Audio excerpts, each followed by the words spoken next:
অনেক পুরুষেরা প্রশ্ন করে থাকেন যৌন মিলনের সময় তার পার্টনার বা স্ত্রী উহা শব্দ কেন করে থাকে। ধন্যবাদ। দেশের এবং প্রবাসের ভাই বোনদের প্রতি সালাম। আসসালামু আলাইকুম। আমি প্রভাষক ডাক্তার রিক্তা পারভিন, চেম্বার সেবা, হোমিও কমপ্লেক্স অ্যান্ড সেবা ডিজিটাল ল্যাব, উপজেলা মডেল মসজিদের পূর্ব পাশে, শিমুলিয়া, মাগুরা।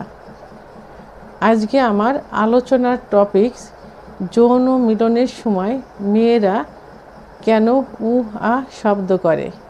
এখন যৌন বিষয়ে নারী পুরুষ উভয়ে অত্যন্ত সচেতন। তো এই সচেতন করার জন্য আমরা আমাদের এই ভিডিওগুলো দিয়ে যাচ্ছি। আমাদের এই প্রচারণা সার্থক। অনেক বাধা বিপত্তি অতিক্রম করে আমরা শুধু আপনাদেরকে যৌন জীবনে সুখী করার জন্য এই টিপসগুলো দিয়ে যাচ্ছি। তো বন্ধুরা, আমি যেহেতু যৌন বিষয়ে টিপস দিয়ে থাকি, সমস্যা শুনি এবং সমস্যা জেনে সমস্যা সমাধানের করারও চেষ্টা করি, সেভাবেই টিপসগুলো দেয় বা অ্যাডভাইস দিয়ে থাকি। তো এই জন্য আমাকে সবাই যৌন বিষয়ে প্রশ্ন করে থাকে, বিভিন্ন প্রশ্ন করে থাকে। এখনও সে ধরনের একটা প্রশ্ন করা হয়েছে, অর্থাৎ কয়েকদিন এই প্রশ্নটাই বেশি আসছে। তো আমি সেই প্রশ্নের উত্তর করব এবং সবাইকে জানানোর জন্য চেষ্টা করছি। তো এই বিষয়টি যদি কারোর ভালো না লাগে, দয়া করে কেউ খারাপ মন্তব্য করবেন না এবং ভালো না লাগলে চ্যানেল থেকে সরে যাওয়ার চেষ্টা করবেন। যৌন মিলন করার সময় মেয়েরা আ শব্দ করে থাকে। এটা কষ্টের কারণেও হতে পারে, সুখের কারণেও হতে পারে। কষ্ট এবং সুখ দুটারই বহিঃপ্রকাশ। তো আমি এখন সাধারণত যে কারণে এই আর শব্দ হয় সেই কারণগুলো নিয়ে আলোচনা করব। প্রথমে এর নেগেটিভ দিকটা আমি আলোচনা করব। নেগেটিভ দিকের প্রথমটা হলো যে যখন মেয়েদের প্রথম বিয়ে হয়, অর্থাৎ প্রথম বাসর ঘর হয়, সেই বাসর রাতে মেয়েরা সাধারণত আতঙ্কিত অবস্থায় থাকে এবং তাদের সতীচ্ছেদ পর্দাটা তখন খুবই সংকুচিত থাকে। আর সতীচ্ছেদ পর্দাটা যে ওখানে আটা থাকবে, অর্থাৎ যোনির মুখ যে বন্ধ থাকবে সেটা না, এটা খোলা অবস্থায় থাকে, রাবারের মতো থাকে, সংকুচিত থাকে। যদি মিলনে যাবার সময় তারা উত্তেজিত না হয়, অর্গাজম না হয়, কামরাজ বের না হয়, জায়গাটা পিছিল না হয়, তাহলে যোনিপথ শুষ্ক থাকে। সেই শুষ্ক যোনিপথে আননোন হাজব্যান্ডের সঙ্গে যদি সহবাস হয় তাহলে জায়গাটায় চিড়ে যেতে পারে, রক্ত বের হতে পারে। আর এই কারণে তখন ব্যথা অনুভব হয়, তখন উহা শব্দ করে। 2 নাম্বার, মেয়েদের অতিরিক্ত সাদা স্রাব ভাঙলে দেখা যায় সেখানে ফাঙ্গাল ইনফেকশন হয় এবং সিফিলিস গোনোরিয়ার জীবাণু থাকলে ওখানে এক ধরনের ঘা পাচড়া হয়। ওই অবস্থায় সহবাস করতে গেলে স্ত্রী ব্যথা পায় এবং সেখানে জ্বালাপোড়া করে, তখন উহা শব্দ চলে আসে। যেসব মহিলাদের সেক্স কম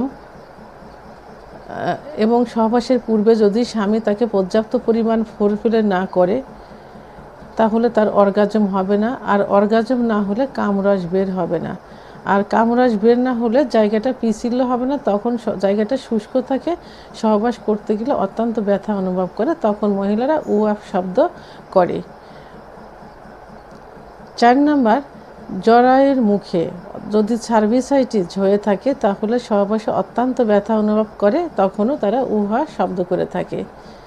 সর্বশেষ 5 নাম্বার, সেটা হলো যে যদি সহবাস করার সময় স্ত্রীকে পর্যাপ্ত পরিমাণে উত্তেজিত না করে যৌন মিলনে লিপ্ত হওয়া যায়, তাহলে স্বামীর যদি দ্রুত বীর্যপাত হয়ে যায় তাহলে মেয়েদের ভিতরে একটা কষ্ট থেকে যায়, অর্থাৎ স্বামীর বীর্যপাত হয়ে গেল, ঠিক সেই মুহূর্তে মেয়ের অর্গাজম শুরু হলো, যে অর্গাজমের হওয়ার পরে বীর্যপাত হবে, তখন স্বামীর হয়ে গেছে, তখন মেয়েরা তলপেটে হাত দিয়ে এক ধরনের ব্যথা অনুভব করে এবং তখন উহা শব্দ করে থাকে। এখন পজিটিভ দিক নিয়ে কথা বলবো, অর্থাৎ উহা করার যে ভালো লাগার বিষয়টা সেটা নিয়ে কথা বলবো। মেয়েদের সহবাসের পূর্বে যদি পর্যাপ্ত পরিমাণে ফোরপ্লে করা যায়, অর্থাৎ তাদের ফোরপ্লে করার যে জায়গা থাকে ব্রেস্টের নিপিল, লিপস বা ঠোঁট, চোখ, কপাল, চোয়াল, কানের লতি এবং সর্বশেষ ক্লাইটোরিসে যদি ফোরপ্লে করা যায় এবং সেটা পর্যাপ্ত পরিমাণে করা যায়, তাহলে দেখা যায় যে মেয়েরা যৌন মিলনে যাবার পূর্বেই বারবার কয়েকবার অর্গাজম ঘটিয়ে ফেলে এবং পর্যাপ্ত পরিমাণ কামরস নিঃসৃত হয়। তখন তারা যৌন মিলনে যাবার জন্য পাগলের মতো হয়ে যায় এবং স্বামীকে বলে দ্রুত যৌন মিলনে যাবার জন্য। আর তখন যৌন মিলনে যাবার পর মেয়েরা যে সুখ অনুভব করে, যদি তার স্বামীর প্রাইভেট অঙ্গ হেলদি এবং লং হয়ে থাকে, অর্থাৎ মোটা এবং লম্বা হয়ে থাকে, তাহলে এক ধরনের ব্যথাযুক্ত সুখ অনুভব করে। আর মেয়েরা ব্যথাযুক্ত সুখটাকে সবথেকে বেশি প্রাধান্য দিয়ে থাকে এবং তাদের সবথেকে বেশি ভালো লাগে। তখন তারা উহা শব্দ করতে থাকে। এই উহা শব্দটা হলো ভালো লাগার একটা বহিঃপ্রকাশ। হ্যাঁ, আর এই উহা শব্দ একজন পুরুষকে ভালো লাগার চরম শিখরে পৌঁছাতে পারে যৌন মিলনের সময়। তাই স্ত্রীর এই উহা শব্দ শোনার জন্য অবশ্যই স্বামীকে যৌন মিলনে যাবার পূর্বে স্ত্রীকে পর্যাপ্ত পরিমাণ ফোরপ্লে করতে হবে। আর যেসব মেয়েরা উপরোক্ত সমস্যায়, অর্থাৎ লিউকোরিয়ার সমস্যায়, সার্ভিসাইটিসের সমস্যায়, সিফিলিস গোনোরিয়ার সমস্যায় ভুগছেন, তাদের স্বামীদের উচিত বা দায়িত্ব স্ত্রীকে দ্রুত ডাক্তারের শরণাপন্ন করানো, অর্থাৎ রেজিস্টারকৃত একজন হোমিওপ্যাথি ডাক্তার দেখিয়ে পার্শ্ব প্রতিক্রিয়ামুক্ত হোমিওপ্যাথি ওষুধ সেবনের মাধ্যমে এই সমস্যার থেকে দ্রুত সমাধান করানো যাবে। পর্নোগ্রাফি দেখে আপনারা যে সুখ অনুভব করবেন, তার থেকে বেশি সুখ অনুভব করবেন যৌন মিলনের সময় যদি আপনি আপনার পার্টনার বা স্ত্রীর মুখ থেকে উহা শব্দ শুনে থাকেন। তো বন্ধুরা, আমার ভিডিওটি সম্পর্কে যদি কোনো মতামত থেকে থাকে অবশ্যই কমেন্টসের মাধ্যমে জানাবেন। আর ভিডিওটি ভালো লাগলে লাইক, কমেন্ট, সাবস্ক্রাইব করে আমার সঙ্গে থাকুন। আল্লাহ হাফেজ।